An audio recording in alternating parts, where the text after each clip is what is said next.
Nitric अम्ल में अभिक्रिया कैसे होती? नाइट्रिक अम्ल से काय की उपस्थिति में होती बेटे नाइट्रीकरण। नाइट्रीकरण में अभिक्रिया होती है नाइट्रिक अम्ल से काय की उपस्थिति में, H2SO4 की उपस्थिति में। जुड़ता कौन है? जिसके साथ अभिक्रिया होती कौन जुड़ जाता?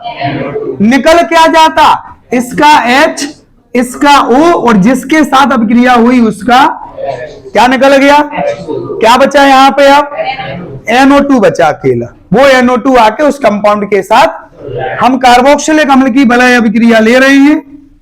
रिंग रिएक्शन बोले तो COOH।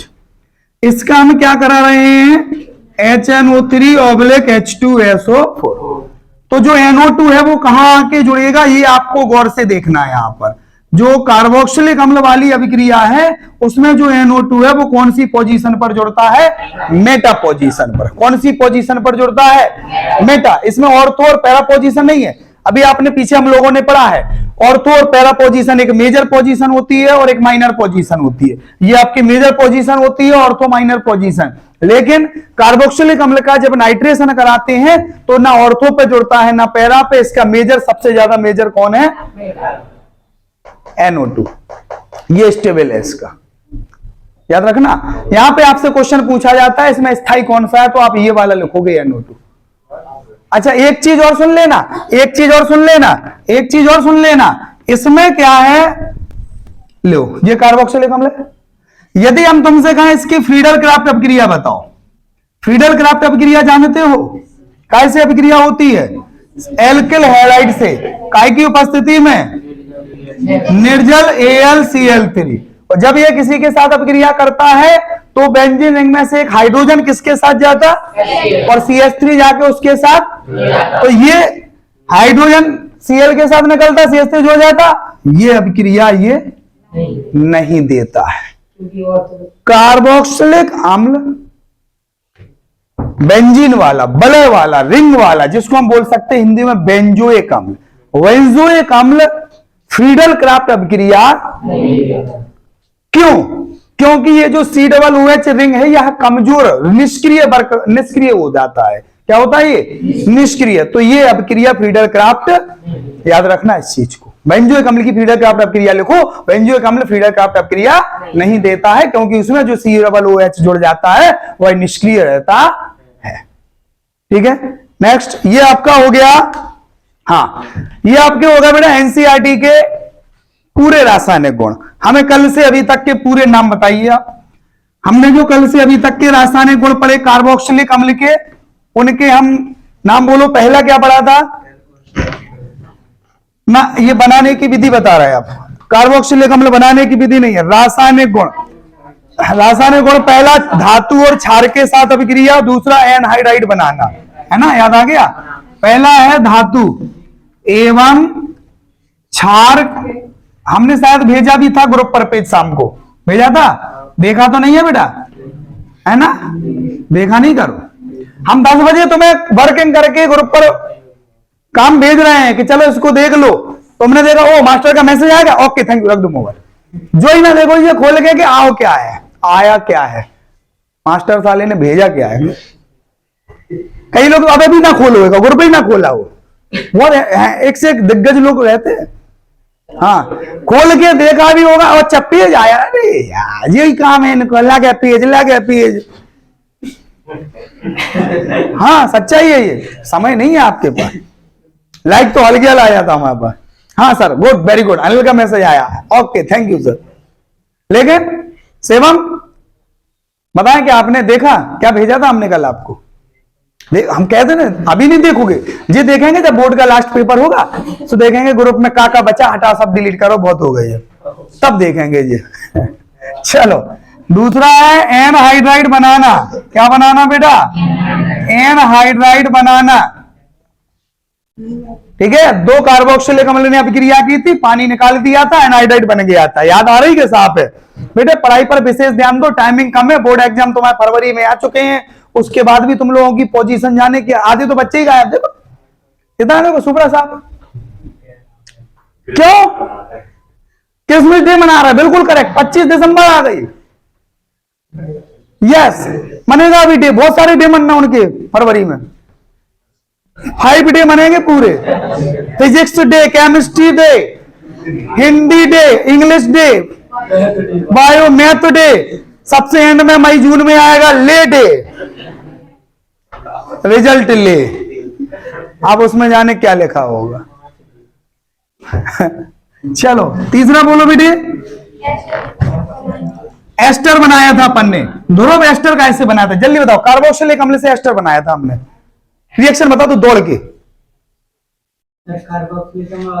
शाबाश, वेरी गुड। कार्बोक्सिलिक अम्ल और एल्कोहल ये दोनों मिले थे तो पानी निकल गया था, ये बन गया था यार, भूल गए, RCOOR।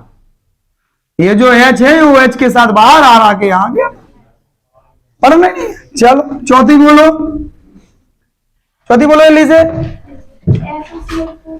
हाँ, PCl5 से, SOCl2 से, उसके बाद अमोनिया से, उसके बाद हम आज पर आ गए थे। PCl5 या PCl3 और SOCl2 से, उसके बाद हमने अभिक्रिया करी थी अमोनिया से, उसके बाद हमने आज अपचयन किया, उसके बाद हमने क्या किया जल्दी बोलो, HBZ रिएक्शन की, हेल्महोल्ट्ज जेलेंस्की की अभिक्रिया भी की।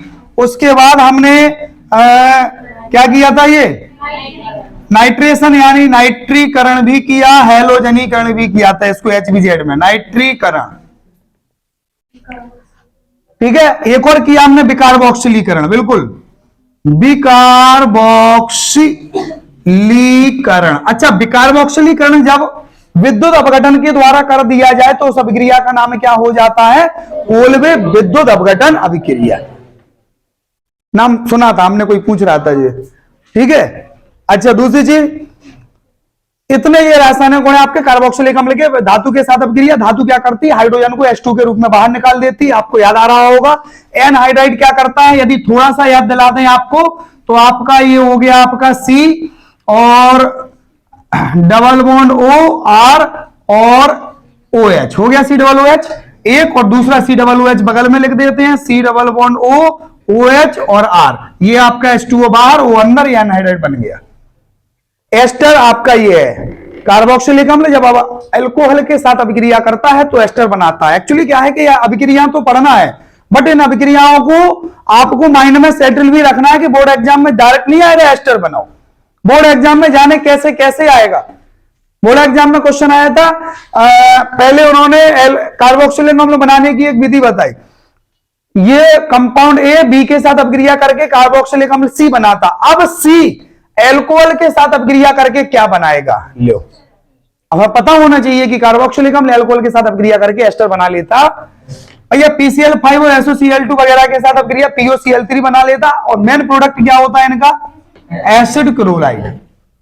ठीक है। अच्छा, अमोनिया के साथ अभिक्रिया हमने बताया, पहले अमोनियम लवण बना लेता है, फिर उसको हीट करते हैं तो आपका एमाइड बन जाता है। ठीक है, बेंजीन वाले डबल कंपाउंड है तो बेंजामाइड बन जाता है, और डबल कंपाउंड यदि आप लेते हैं तो थैलीमाइड। अपचयन हमने कहा था, कार्बोक्सिलिक अम्ल अपचयन होकर एल्कोहल बनाता है, क्या बनाता है, और एल्कोहल ऑक्सीकृत होकर कार्बोक्सिलिक अम्ल बनाता है। HBZ अभिक्रिया, ये वो कार्बोक्सिलिक अम्ल वाले देंगे ध्रुव जिनके पास अल्फा हाइड्रोजन, अल्फा हाइड्रोजन क्या बोलो Bhanu, what is the alpha hydrogen, समूह से जो कार्बन जुड़े रहते उनके क्रियात्मक समूह से जुड़े हुए कार्बन से जितने हाइड्रोजन जुड़े होते हैं वे सभी हाइड्रोजन अल्फा हाइड्रोजन, और जो अल्फा हाइड्रोजन कार्बोक्सिलिक अम्ल में होते हैं उनकी अभिक्रिया हम हैलोजन के साथ, क्लोरीन और ब्रोमीन के साथ कराते हैं लाल फास्फोरस की उपस्थिति में। तो जो अल्फा हाइड्रोजन होते हैं वो हैलोजन के द्वारा प्रतिस्थापित कर दिए जाते हैं। अमोनिया के HBZ हो गई। नाइट्रीकरण, नाइट्रीकरण में आपको याद रखना है ब्रोमिनेशन भी हुआ था इसमें, बेंजीन का ब्रोमिनेशन भी सुन लो। ये हमने बेंजीन बना दिया, सॉरी COOH बना दिया, ब्रोमिनेशन किया तो Br कहां जुड़ेगा, मेटा पे। मेटा याद रखना है कार्बोक्सिलिक अम्ल का।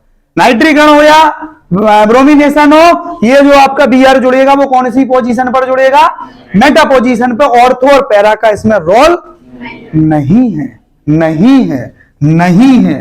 विकार्बोक्सिलीकरण में क्या होता है, इसमें सोल्ट लिया जाता है। याद रखना, हम लोग क्या सोचते हैं कि कार्बोक्सिलिक अम्ल पढ़ रहे हैं तो यहां कार्बोक्सिलिक अम्ल की अभिक्रिया हो जाती है CO2 बाद ना।